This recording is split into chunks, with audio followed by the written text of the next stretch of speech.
Good morning students. अपना topic चल रहा था धान पेटी।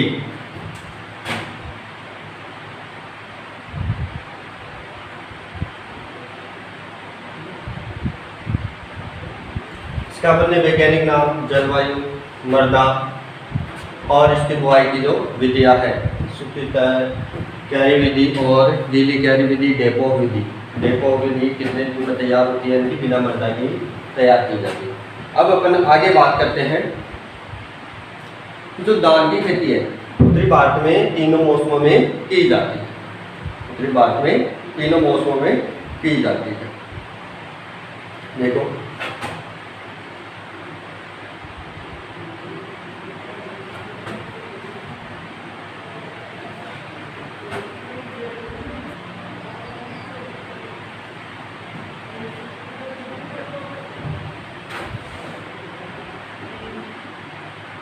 बुआई और कटाई का समय। देखो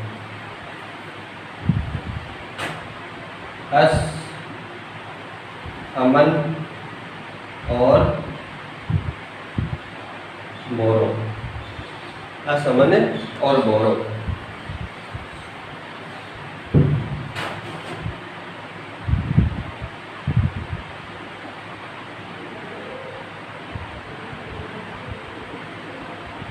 बंगाल खरीफ की फसल, ये रबी और ये जायद। कौन सी ऋतु है? असमन बोरो। देखो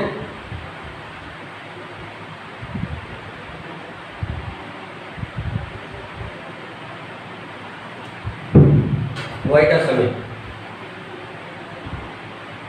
मई जून, जून जुलाई,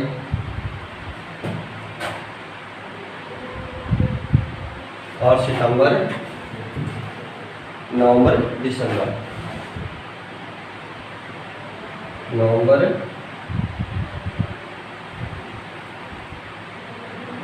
दिसंबर। अब कटाई का समय। कटाई का समय है इसका सितंबर अक्टूबर, नवंबर दिसंबर, मार्च अप्रैल। सितंबर अक्टूबर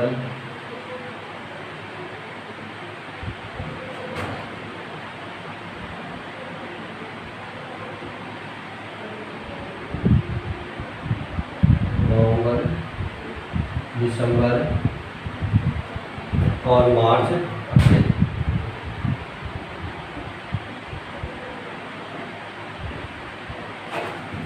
देखो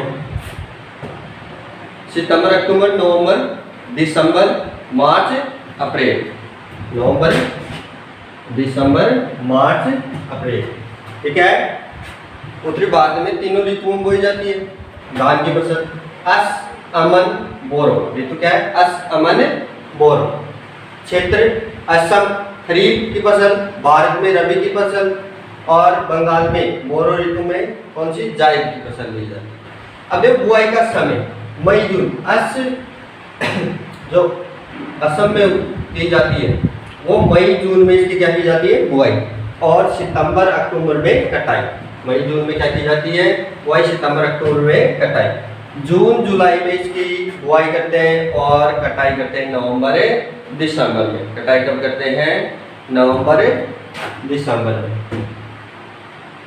नवंबर दिसंबर में जो बोरो है उसकी क्या करते हैं? बुआई करते हैं और मार्च अप्रैल में इसकी कटाई करते हैं। देखो याद रखने का तरीका इसका क्या है? तरीका इसकी जैसे कि मजनू मई जून, जैसे जून जुलाई नवंबर दिसंबर। एक है सनम, नाम तो सुने होंगे, सनम।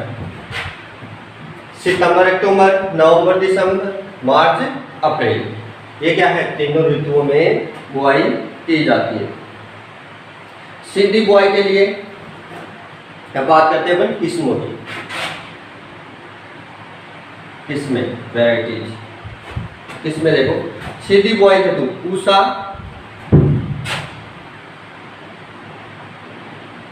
सीधी बुआई हेतु। पूसा 221।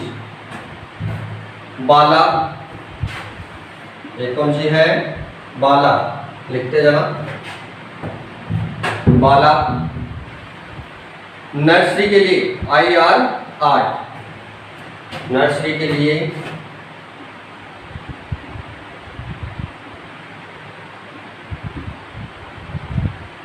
IR 8, इसके लिए नर्सरी के लिए। विश्व में प्रथम धान की किस्म IR 8, विश्व में प्रथम धान की किस्म IR 8 TL9, IR 8 TL9।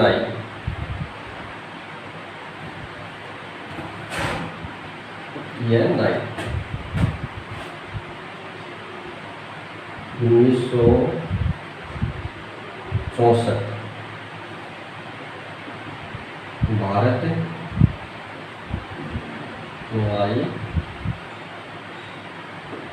Manila से। ठीक है, इसे लिखने की जरूरत नहीं है। विश्व की प्रथम धान की किस्म कौन सी है? IR 8 TL9। देखो, प्रथम बोनी किस्म जया, प्रथम बोनी किस्म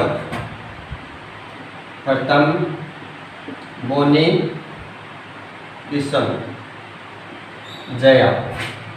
प्रथम बोनी किस्म कौन सी है? जया, प्रथम बोनी किस्म जया। जय देखो, भारत में प्रथम चावल की अर्ध बोनी किस्म, भारत में प्रथम चावल की अर्ध बोनी किस्म है। क्या ये? भारत में चावल की प्रधान की प्रथम अर्ध बोनी किस्म है, अर्ध बोनी किस्म है। आगे देखो, जगन्नाथ उत्परिवर्तित किस्म है। जगन्नाथ कैसी है? उत्परिवर्तित किस्म है। जगन्नाथ म्यूटेंट वैरायटी, उत्परिवर्तित किस्म। जगन्नाथ कैसी किस्म है? उत्परिवर्तित किस्म है। तुलसी फाल्गुना पूसा बासमती, तुलसी फाल्गुना पूसा बासमती कौन कौन सी वैरायटियां है? तुलसी फाल्गुना पूसा बासमती जलमग्न, पूसा बासमती जलमग्न, चकैया IR 20,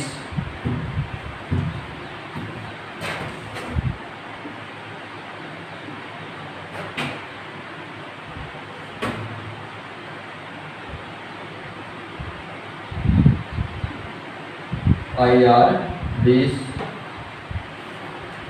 IR 24, IR 64, IR 64, IR जलमग्न चकैया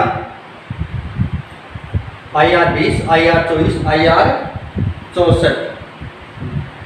चंबल कावेरी मधुकर सीता, चंबल कावेरी मधुकर सीता।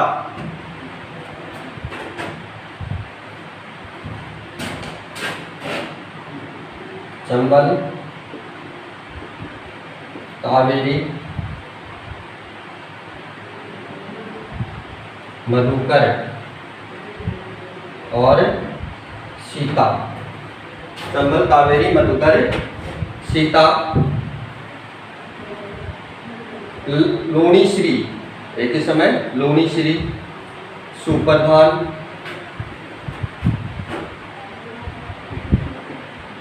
लूणीश्री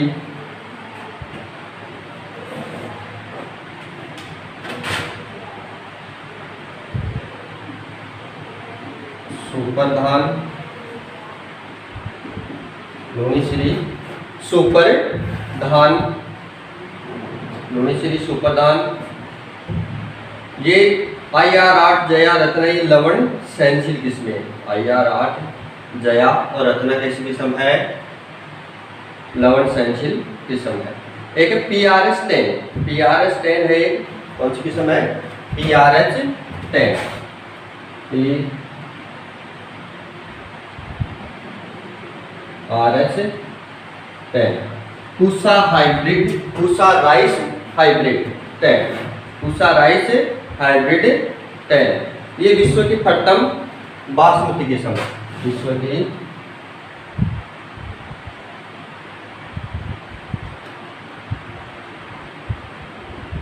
प्रथम बासमती किस्म है। ऐसी किस्म है विश्व की प्रथम बासमती किस्म है।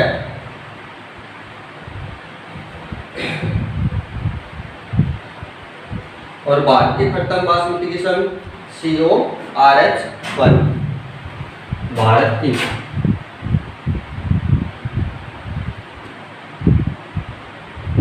प्रथम बासमती किस्म कौन सी है? CORH first. धान में बोनेपन के लिए कौन सा जीन जिम्मेदार है? ये किसमें? सीधी बुआई हेतु पूसा 230 बाला नर्सरी के लिए IR8 जो लवण सहनशील किस्म है। विश्व की प्रथम धान की किस्म IR8 TN नहीं IR8 प्रथम धान की जो विश्व की प्रथम धान की प्रथम बोनी किस्म जया प्रथम बोनी किस्म जया। भारत में चावल की प्रथम अर्ध बोनी किस्म है लूणीश्री सुप्रधान। जगन्नाथ उत्परिवर्तित किस्म है। कैसी है? म्यूटेंट वैरायटी ऑफ राइस उत्परिवर्तित किस्म है। तुलसी फाल्गुना पूसा बासमती जलमग्न चकेया IR20 और IR24 IR64 चंबल कावेरी मधुकर सीता।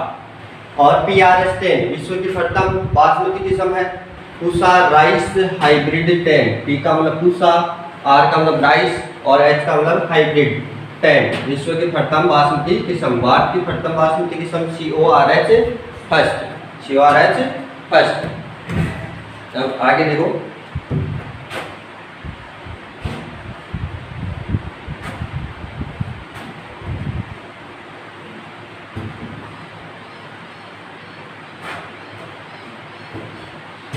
आगे नेक्स्ट धान में बोनेपन के लिए जिम्मेदार जीन।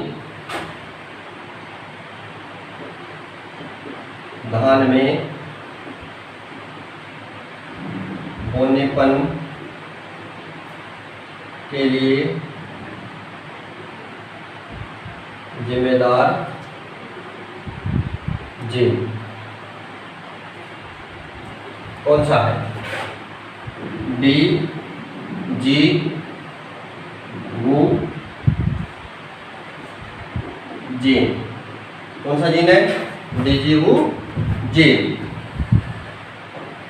धान में उर्वरक के तौर पर कौन से उर्वरक काबिल है? जैसे कि एजोला एनाबिना एजो स्पाइरम।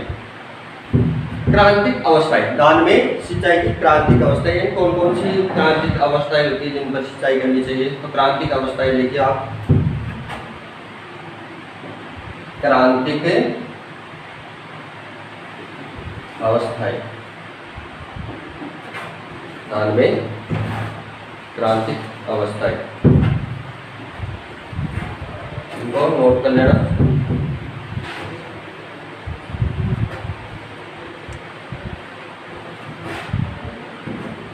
क्रांतिक अवस्था कल्ले निकलते समय, फूल आने से पूर्व। एक तो क्या है, कल्ले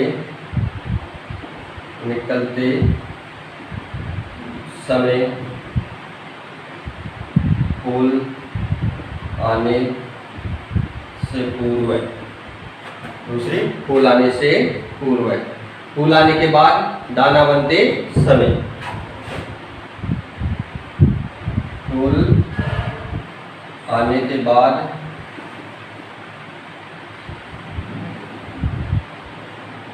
दाना बनते समय। और पांचवी है दूधिया अवस्था। दानों में जब दूध बना रहे हैं, दूधिया अवस्था, मिल्किंग स्टेज जिसे बोलते हैं। क्या बोलते हैं? Milking stage. देखो, क्रांतिक अवस्था कल्ले निकलते समय, यानी कि एक से अधिक जब कल्ले निकले। फूल आने के बाद और फूल आने से पूर्व, दाना बनते समय, दाना बनते समय। अब बात करते हैं पडलिंग। ये क्या है? सिंचाई की क्रांतिक अवस्था है। ये क्या है? सिंचाई की क्रांतिक अवस्था है। धान की फसल में जिस समय सिंचाई करना आवश्यक है, धान की फसल में इस समय सिंचाई करना आवश्यक है। अब बात करते हैं पडलिंग या लेही। पडलिंग या लेही क्या होती है? देखो, पडलिंग या लेही। पडलिंग या लेही, पडलर की सहायता से खेत में 5 सेंटीमीटर तक पानी भर करके उसमें पडलर की सहायता से उस खेत को लेह युक्त बना लिया जाता है। खेत में चला करके उसको क्या बना देते हैं? लेह युक्त बना लिया जाता है। कितने सेंटीमीटर पानी में? खेत में 5 सेंटीमीटर पानी में। जो पावर चलित जो ट्रैक्टर होते हैं, पावर चलित जो क्या होते हैं? ट्रैक्टर होते हैं, उनकी सहायता से, पडलर को जोत करके उनकी सहायता से उस खेत में पूरे में क्या किया जाता है? घुमाया जाता है पानी के अंदर, जिससे पानी और मृदा एक साथ मिल जाती है। इससे मृदा संरचना क्या होता है? ह्रास होता है। मृदा संरचना का ह्रास होता है। और पडलिंग या लेही उसी को बोलते हैं। यानी कि गीली क्यारी विधि में जब खेत को तैयार करते हैं तो पडलर की सहायता से तैयार करते हैं। क्या हो जाएगा कि खेत में क्या हो जाएगी इसकी परिभाषा कि धान की बुआई से पूर्व अधिक नमी की अवस्था में भूमि को, अधिक नमी की, धान की बुआई से पूर्व, धान की बुआई से पूर्व अधिक नमी की अवस्था में भूमि को पडलर यंत्र से तोड़ना। भूमि को कौन से यंत्र से? पडलर यंत्र से तोड़ना। दान में यह क्रिया 5 सेंटीमीटर गहरे पानी में की जाती है। दान में यह क्रिया 5 सेंटीमीटर गहरे पानी में की जाती है। यह क्रिया मृदा संरचना का ह्रास करती है। मृदा संरचना क्या करती है? ह्रास करती है। ठीक है। नेक्स्ट आता है पडलिंग के उद्देश्य। क्या उद्देश्य है पडलिंग? उद्देश्य क्या है? खरपतवारों को नष्ट करना। उद्देश्य पडलिंग के उद्देश्य, देखो क्या उद्देश्य है।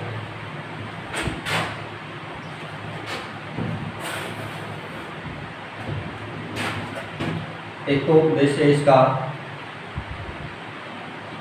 खरपतवार,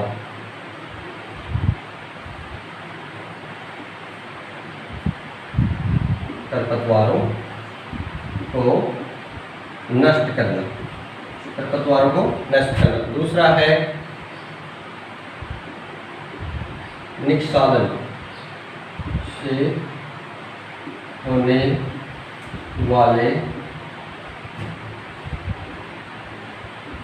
नुकसान को रोकना, नुकसान को रोकना। आगे पडलिंग किसमें की जाती है? धान में। पडलिंग किसमें की जाती है? धान में की जाती है। ठीक है। इससे आगे नेक्स्ट क्लास में अपन अध्ययन करेंगे। तब तक आप इसको याद करो। धन्यवाद।